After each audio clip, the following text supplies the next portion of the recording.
नमस्कार दोस्तों, वापस आप सभी का हमारे एक नए वीडियो में स्वागत है। और मैं आशा करता हूँ कि आप सभी लोगों को ये वीडियो अच्छा लगेगा। एक इंटरव्यू लिया गया जिसमें हमारी और हमारी संस्था के बारे में बताया गया है, तो प्लीज आप सभी लोग ये वीडियो को देखिएगा और अच्छा लगेगा तो अपने हर एक ग्रुप में इस वीडियो को शेयर कीजिएगा। इसमें बताया गया है कि हमारी संस्था क्या काम करती है। प्लीज आप सभी लोग ये वीडियो अवश्य देखिएगा, कमेंट कीजिएगा, लाइक कीजिएगा और अच्छा लगे तो इस वीडियो को अपने हर एक ग्रुप में शेयर कीजिएगा। और जिन भी लोगों ने हमारे इस चैनल को सब्सक्राइब नहीं किया तो प्लीज एक बार आप सभी लोग सब्सक्राइब करिएगा। तो बने रहे वीडियो के अंत तक और देखिए पूरा वीडियो। धन्यवाद। ખામી કાઢવું બહુ સરળ છે પણ સારું કાર્ય કરવું બહુ અઘરું છે। નમસ્કાર, અમારા વિશેષ કાર્યક્રમ ચર્ચા જીવનની માં હું આકાંક્ષા આપ સૌનું સ્વાગત કરું છું। આજે વાત કરવાની છે જનસેવા એ જ પ્રભુ સેવા આ વાક્યને સાર્થક કરતા બે યુવાનોની, જેનામાં માનવતા હોય છે। તે સબકા માલિક એક હે અને માનવતા એ જ ધર્મ છે એને ખૂબ માનતા હોય છે। તેવા જ આ બે યુવાનો છે જે માનવતાનું સાચું ઉદાહરણ આપી રહ્યા છે। આજે એમની સાથે ચર્ચા કરીશું અને એમની સાથે એમના જીવન વિશે જાણીશું। જનસેવા અને પ્રભુ સેવા ચેરિટેબલ ટ્રસ્ટના બે સભ્યો જગમોહનભાઈ અને રજનીતભાઈ આપણી સાથે જોડાઈ ચૂક્યા છે। સૌથી પહેલાં હું તમને જણાવી દઉં કે આ તમે ઘણા સેવાકીય કાર્યો કરતા સમાજ સેવકોને જોયા હશે, પણ આ બંને જણા એવા છે કે મતલબ એ એવી સેવા કરે છે, એવી સેવા ભજવે છે સમાજમાં જે મતલબ બહુ ઓછા લોકો કે ના ને બરાબર લોકો કરતા હોય છે। એવી ડેડ બોડીઝ જેમની કોઈ આઈડેન્ટિફિકેશન નથી તેમના તેઓ અંતિમ સંસ્કાર કરે છે। એવા લોકો જે મેન્ટલી સ્ટેબલ નથી, જેમને ઘરની બહાર કાઢી મૂકવામાં આવે છે, એમના ખુદના ઘરવાળા ખુદના પરિવારજનો પણ તેમનો સાથ નથી આપતા, તેવા લોકોને એ યોગ્ય જગ્યાએ લઈ જઈને તેમની યોગ્ય સારવાર કરે છે। તો આવો જાણશું આજે એમના जीवन વિશે ચર્ચા કરીશું, એમના जीवन पर। सबसे पहले बहुत बहुत स्वागत है आप दोनों का हमारे चैनल पर। हम आपसे हिंदी में ही बात करेंगे आपके कंफर्ट जोन में रह के। तो सबसे पहले हमें बताइए कि आप कहाँ से हैं, आप दोनों साथ कैसे आए और कैसे आपने ये सब स्टार्ट किया। नमस्कार। सबसे पहले तो आपका पहला एपिसोड चर्चा विषय जिसमें आपने हमें आमंत्रित किया, इसके लिए आपको और आपकी पूरी टीम को ढेर सारा प्यार और आशीर्वाद। मेरा नाम है जगमोहन यादव। मैं प्रॉपर उत्तर प्रदेश के गोरखपुर का रहने वाला हूँ और सब परिवार मेरा गुजरात में ही रहता है और यहाँ पे रहकर हम जो भी सेवा के कार्य वो करते हैं। नमस्कार, मैं रजनीश सिंह और प्रॉपर मैं बिहार सिवान जिला से हूँ, लेकिन मेरे मदर फादर यहाँ पर लगभग 55 ईयर से यहाँ पर है और हम भी जन्म से ही हैं और मेरी पढ़ाई लिखाई भी यहीं से हुआ है। आपके अंकलेश्वर के आदर्श स्कूल में मैंने 4 साल पढ़ाई किया है और 1 से लेकर 7 तक हमारे संजाली गांव में हमने प्राथमिक शाला में अभ्यास किया। 8, 9, 10 खरोड़ हाई स्कूल में किया और 2 साल ITI दहेज के मेहगाम में किया और 2 साल कॉलेज MK में किया। और सेवा कार्य पिछले जब मैं 13-14 साल का था तब से मैं सेवा कार्य कर रहा हूं और आज आप लोग देख ही रहे हैं और हम अपने आप को सौभाग्य मानते हैं कि वात अंकलेश्वर की हमें और हमारे कार्य से प्रसन्न कर हमें इस लायक समझा कि आज इस पहले ही एपिसोड में हमें आमंत्रित किया। तो इसके लिए हम और हमारी टीम पूरी वात अंकलेश्वर को हम धन्यवाद करते हैं कि जो हमें इस एपिसोड में बुलाया। जी, लेकिन हम आपको बुलाने का एक हमारा स्पेशल मोटिव है, क्योंकि आप लोग जो काम कर रहे हो वो कोई नॉर्मल एक्टिविटी है नहीं, ठीक है। तो हम जानना चाहेंगे, हमारे दर्शकों को भी बताना चाहेंगे कि ये सब स्टार्ट कहाँ से हुआ, आपने कैसे स्टार्टअप किया, कहाँ से स्टार्टिंग हुई इस चीज़ की। देखिए, जब आपने जब पूछ रहे कहाँ से स्टार्टअप किया तो एक मैं आपको बता दूं कि हमारे एक अंदर भावना थी कि हमें सेवा कार्य करना है। आपने देखा जब कोरोना काल जब यहाँ पर आया था और जब फर्स्ट लॉकडाउन लगा था, तो जब लोग जैसे कोई जुर्म करते हैं और लोग कैद खाने में रहते हैं, उस तरह अपना पूरा देश पूरा विश्व हो चुका था। लेकिन जब लोगों को तकलीफ़ें आई, लोग कोरोना काल में जब उनकी डेथ होती थी तो उनके अपने उन्हें छूने से मना कर देते थे। लोगों को ऑक्सीजन की ज़रूरत थी, लोगों को खाने की ज़रूरत थी। और उस टाइम जब हमारे जो फ़ोन कॉल थे, मैसेज थे, उस पर हज़ारों की संख्या में मैसेज आ रहे थे, कॉल आ रहे थे कि हमें आपकी मदद की ज़रूरत है। तब हमने प्रशासन से बोला कि हम आपकी मदद करना चाहते हैं, आपके साथ रहकर हम लोगों की मदद करना चाहते हैं, तो आप प्लीज़ आप अपने साथ हमें जोड़िए और हमें सेवा करने का मौका दीजिए। तो यहाँ के प्रशासन ने भी हमारा सपोर्ट किया था और हमें परमिशन दिया कि ठीक है, चलिए आप लोग भी सेवा कीजिए। तो उस टाइम में जब लोग जब अपने परिवार का अंतिम संस्कार करने से मना करते थे, छूने से मना करते थे, ऐसी कई डेड बॉडियाँ थी कि जिनका अंतिम संस्कार हमने खुद कोरोना काल में भी किया है। और भरूच में जो कोविड स्मशान था वहाँ तक पहुँचाने भी हमने मदद किया है। वहाँ से ही हमने ये स्टार्ट किया था। अच्छा, अच्छा जी, लेकिन आप दोनों का मिलना कैसे हुआ, मतलब? अब ये तो मेरा छोटा भाई जगमोहन ही बताएगा। एक राजनीतिक सभा होती है, उस सभा में मेरे बड़े भाई भी वहाँ रहते हैं और हम दोनों की वहाँ मुलाकात होती है और वहाँ बताया जाता है कि मतलब वहाँ के जो बड़े लोग रहते हैं वो बताते हैं कि एक आपके ही आप यूपी और बिहार के एक भाई हैं जो सोशल वर्कर हैं और बहुत अच्छे सोशल वर्कर हैं। तो उनसे मेरी बातचीत हुई और मैंने भी उन्हें कहा कि मुझे भी एक सेवा का एक अवसर दीजिए और उसके बाद से हम दोनों भाई साथ हो गए और वहाँ से हमने ये सेवा के कार्य शुरू किए। जी, आपको मतलब मोटिवेशन कहाँ से आता है इस चीज़ के लिए? आपको जब आपने स्टार्टअप किया तो मतलब क्या थिंकिंग रखी थी आपने कि कहाँ तक ये हो सकता है, मतलब प्रेरणा आपकी क्या थी? जी, मैं एक हम लोग गरीब परिवार से हैं। आज भी हमारा 2 गज का घर है यहाँ पर। इससे पहले हम भाड़े पे ही रहते थे, लेकिन कहते हैं ना कि कुछ ना कुछ जेनेटिक होता है। एक बार की बात है, मेरे पिताजी मुझे बताते हैं कि 1998 में हमारे उत्तर प्रदेश में एक बहुत बड़ा बाढ़ आता है। तब मेरे पिताजी भी यहीं पे थे और लेकिन गांव से फ़ोन आता है और बताया जाता है कि गांव में बहुत ज़बरदस्त बाढ़ आ गया है और आपको आना है। और मेरे पिताजी यहाँ से जाते हैं और लोग वहाँ के लोग मुझे ऐसा बताते हैं कि उस गांव की जितने भी गाय थी, हम लोग पशुपालन के लोग हैं, तो पूरे गांव की उन्होंने भैंस को जान बचाई थी उस बहुत बड़े मतलब 98 की बहुत बड़ी बाढ़ थी। तो कहीं ना कहीं जेनेटिक है तो ही हम लोग ये सब कर पा रहे हैं। जी जी, बिल्कुल ज़रूर। और कितना टाइम हो गया होगा आपके ट्रस्ट को चलाते हुए आपको?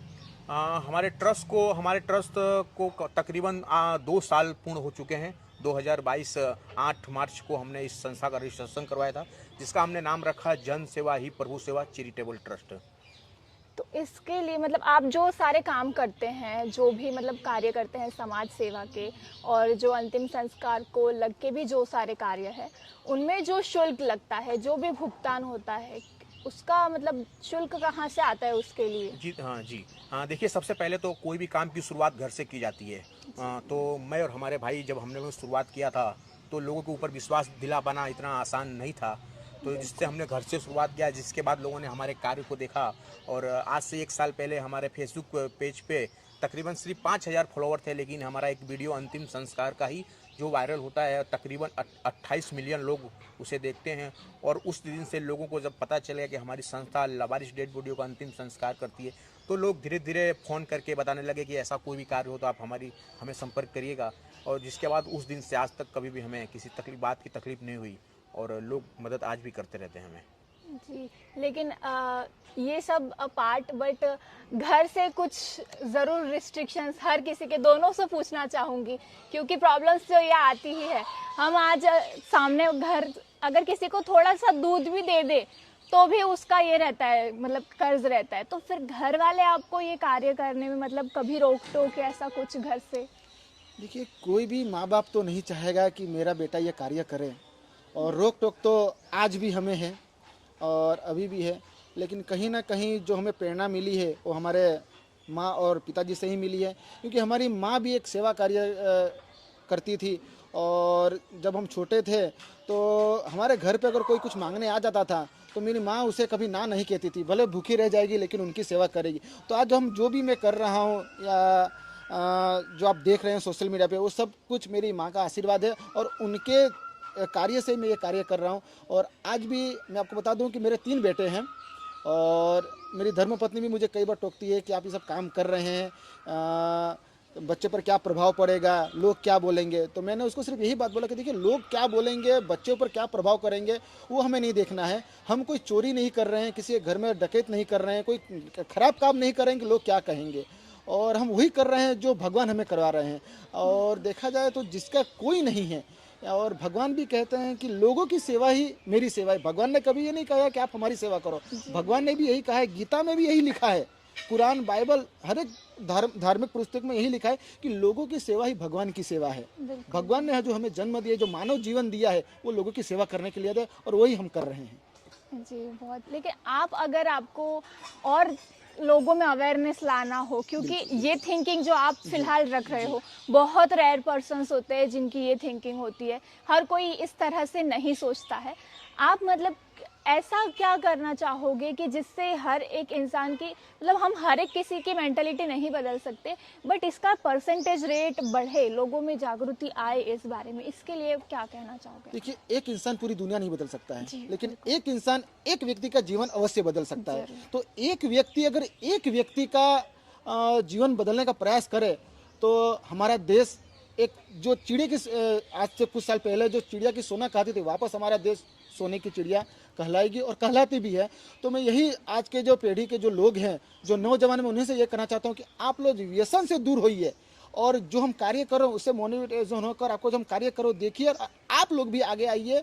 कुछ नहीं, जिस तरह आप आगे आएंगे ऑटोमेटिक भगवान आपकी मदद करेंगे, और जो कार्य हम कर रहे हैं आप भी करिए। यही मैं आज के जनरेशन के लोगों से मैं कहना चाहता हूँ। जी बिल्कुल श्योर, बहुत बड़ी बात कही आपने ये कि आजकल का जो यूथ है उनकी तो ये समझ के बिल्कुल परे है कि समाज सेवा, मतलब ऐसा नहीं बोल सकते कि बिल्कुल ही परे है, बहुत रेयर होते हैं।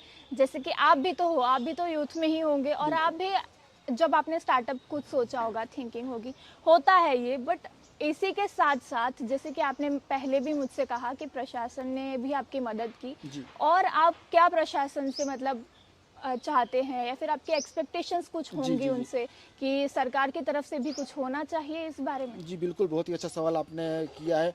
और एनी टाइम हमारे प्रशासन का हमें सहयोग रहता है, सपोर्ट रहता है। और जो भी कार्य जो आपने हम जो ये मृतदेह का अंतिम संस्कार करते हैं तो प्रशासन ही हमारा संपर्क करती है। और अगर हमारे पर कोई कॉल आता है तो कि यहाँ पे डेड बॉडी लावारिस अवस्था में पड़ी है तो हम प्रशासन का संपर्क करते हैं, और प्रशासन को अगर कोई डेड बॉडी मिलती है तो प्रशासन अंतिम संस्कार के लिए वो हमें सौंपती है जब उनका परिवार नहीं मिलता है तो।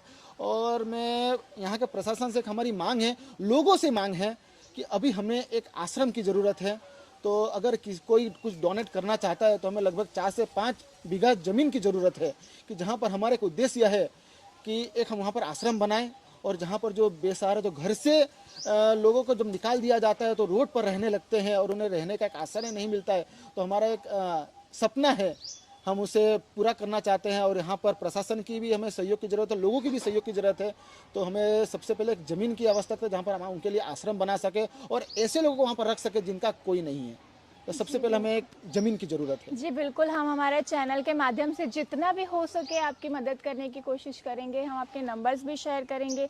हम लोगों को हमारे चैनल की तरफ से पूरी इस बारे में अवेयरनेस लाना चाहेंगे। अगर मैं ये भी आपसे भी क्वेश्चन करना चाहूँगी एक सर, कि जो कोरोना जैसी परिस्थिति थी, भगवान ना करे इनके फिर से वैसा कुछ हो, आप मतलब क्या मैसेज दोगे लोगों को कि अभी भी आप लोगों को मतलब यही हमें देखने मिलेगा आगे, जो इस परिस्थिति में देखने मिलेगा, अपने अपनों को नहीं हो रहे थे, अपने अपनों से दूर भाग रहे थे, तो मतलब क्या आप उसके बारे में क्या अवेयरनेस देना चाहोगे पब्लिक को? जी देखिए कि ये सोशल मीडिया का ज़माना है। एक छोटी सी बात को अगर जो बड़ी करनी है तो उसमें सोशल मीडिया का एक बहुत बड़ा योगदान है। और ये सब जो हम काम करते हैं, जो सोशल मीडिया पे डालने का हमारा मकसद कहीं भी किसी को नीचा दिखाना नहीं होता है। मात्र और मात्र आप देख रहे हो कि इंस्टाग्राम पर अश्लील हरकतें करके लोग लाखों फॉलोअर कर रहे हैं। तो हमने सोचा कि क्यों ना हम इसी तरह सोशल मीडिया पे अच्छे कार्यों को डाल के और एक समाज में एक प्रेरणा के रूप में वीडियो दिखाएं, जिससे लोगों को तकलीफ, कहते हैं कि मतलब कि खुद पे लगे तो जानवर भी रोता है, लेकिन इंसान वही है जो दूसरे को दर्द और तकलीफ को समझ सके। बिल्कुल। तो यही सोचकर हमने ये वीडियो सोशल मीडिया पे डाला और लोगों को प्रेरणा के लिए हम लोगों ने किया। जी बिल्कुल बिल्कुल, आपने ये बात बिल्कुल सही कही कि हमारे पास आज पावर तो है सोशल मीडिया की, बट उसका यूज़ और मिसयूज़ भी हमारे ही हाथों में है। और जो कि आजकल के यूथ की जो परसेंटेज है वो मिसयूज़ की तरफ ज़्यादा बढ़ती जा रही है एज़ कम्पेयर टू उसके गुड यूज़ से। मतलब उसका जो गुड यूज़ होता है वो बहुत कम होता है, लेकिन हम ज़रूर ट्राई करेंगे हमारी तरफ से भी लोगों में इस बारे में अवेयरनेस लाने के लिए। तो सर एक और क्वेश्चन, कि जो डिकम्पोज बॉडी होती है उसके तो करीब जाना भी नामुमकिन होता है, मतलब उसका स्मेल एंड ऑल, जो मतलब उसकी उस तरह की हालत ही नहीं होती कि उसके करीब भी जाया जा सके। उस कंडीशन में भी आप लोग ऑफ कोर्स करते ही होंगे, आपका काम तो है वो। फीलिंग क्या होती है? हाँ, फीलिंग तो बहुत, मतलब कि आपने बोला ना कि अपने परिवार के लोग नहीं जाते हैं, लेकिन दोस्तों हमने दोस्तों ये रास्ता ही चुन लिया है सेवा का। मतलब कि अगर दोस्तों हमारे एक तरह से बताया जाए तो दोस्तों अब हमारी ये सांसें अगर चलेंगी तो देश के लिए, और जिस दिन रुकेंगे उस दिन भी ये देश के लिए। ऐसे हम कामना के साथ ये सेवा कर रहे हैं। तो हमको तकरीबन ऐसी डिकम्पोज डेड बॉडी आती है कि आपको मैं क्या बताऊं। मतलब कि कोई भी वहाँ आता नहीं है। आप किसी और कार के लिए अगर किसी को बुला लोग आ जाते हैं, लेकिन जब हम फ़ोन करके ऐसा बोलते हैं कि थोड़ी एक डेड बॉडी डिकम्पोज है और थोड़ी हैवी है, जरा आप हमारी मदद कर दीजिए, तो लोग इनकार कर देते हैं। लेकिन हमने तो ये सेवा का वो किया है, तो हम तो अब नहीं छोड़ सकते, और इसके लिए अगर हमारी जान भी जाएगी तो हम हंसते हंसते में मंजूर है। क्या बात है सर, बहुत बड़ी बात कह दी आपने। और सही में ये थिंकिंग नहीं होती आजकल, बहुत रेयरली मिलती है थिंकिंग। बट आज तक का आपका मतलब काम कितना हुआ है, आपने कितने लोगों की हेल्प की है, कितने अंतिम संस्कार किए हैं, इस बारे में हमें थोड़ा बताइए। देखिए, पिछले 2 साल हमारा रजिस्ट्रेशन का हो गया, और पिछले 1 साल के अंदर लगभग हमने 100 से अधिक डेड बॉडी का अंतिम संस्कार कर चुके हैं। और आपने पूछा कि दिक्कतें आती हो, कि दिक्कतें ऐसी ऐसी डेड बॉडियाँ आती है जो 15-15, 20-20 दिन की डेड बॉडियाँ रहती है। और हमने तो ऐसी डेड बॉडियाँ उठाई है कि सिर्फ उनके हड्डी रहते हैं, हमें तो पहचानने से भी नहीं आता है कि जेंट्स है कि लेडीज़ है। ऐसी ऐसी डेड बॉडी का हमने अंतिम संस्कार किया है। और जिस तरह मेरे छोटे भाई ने कहा कि हम अगर किसी की हेल्प लेना चाहते हैं तो लोग सीधे मना कर देते हैं, नहीं आते हैं। तो खुद जैसे तैसे करके हम और हमारे भाई, आप लोगों ने हमारे वीडियो में देखा होगा कि उठाने वाले भी हम 2 भाई रहते हैं और उनका अंतिम संस्कार करते हैं। और पिछले 1 साल के अंदर लगभग 30 से 40 हमने रेस्क्यू किए हैं जो रोड पर भटकते हैं ऐसे लोगों का। और अभी तक हमने 15 से 20 लोगों का परिवार मिलाप कराया है। उड़ीसा, झारखंड, MP, गुजरात में भी सौराष्ट्र के कई लोग थे, ऐसे परिवार मिलाप हमने करवाया है। आज से 2 दिन पहले ही अभी एक माँ जी को उनके यूपी प्रयागराज से उनकी माँ को मार कर भगा दिया गया था, घर से निकाल दिया गया था। और कल ही हमने उनका परिवार मिलाप कराया है, उनके बेटे को समझाया, और वो भी प्रयागराज से आए और अपनी माँ को लेकर गए। जी, बहुत ही अच्छा कार्य आप लोग जो समाज के लिए कर रहे हैं, ये सब बहुत ही, हमें आपके साथ बातचीत करके भी बहुत अच्छा लगा और आपके बारे में हमें जानकर भी बहुत अच्छा लगा। हम आशा करते हैं हमारी जनता को भी ये उतना ही पसंद आए। और आपके लिए और एक बात और हम कहना चाहते हैं, आपके बात अंकलेश्वर के माध्यम से कहना चाहते हैं, अपने दर्शकों को हम कहना चाहते हैं आपके माध्यम से, आपके चैनल के माध्यम से, कि दोस्तों हम जो कार्य कर रहे हैं सब कुछ आप लोगों का प्यार और आशीर्वाद है और आप लोगों का ही सहयोग है। अगर आप कुछ भी हमारी संस्था को सहयोग करना चाहते हैं तो हमारे दिए गए टेलीफोन नंबर पर आप सीधे संपर्क कर सकते हैं। क्योंकि देखिए, अगर हर इंसान अपने पॉकेट मनी से सिर्फ 1 रुपया भी अगर देता है ना, तो वो 1 रुपया भी हमारे लिए लाख के बराबर है। तो प्लीज़ आप लोग अपने पॉकेट मनी से जो मिस यूज कर रहे हैं वो ना करके, हमारी जैसे अनेकों संस्थाएं जो लोगों की मदद कर रही है, ऐसे लोग आप मदद कीजिए।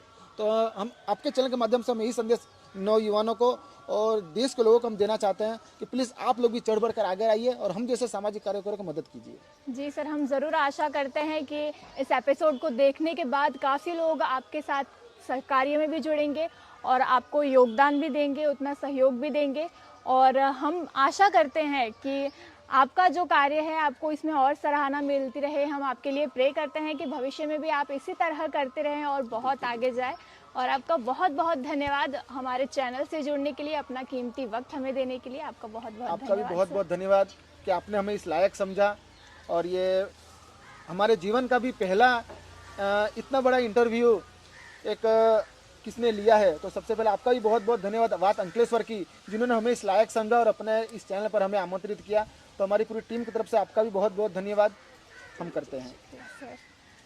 તો જેમ કે તમે જોયું, આ બે યુવાનો જે સમાજ માટે કરી રહ્યા છે તે અસાધારણ નથી। તમે પણ વિચાર કરી શકો છો આ બાબત પર, તમે પણ સમજી શકો છો આ બાબતને।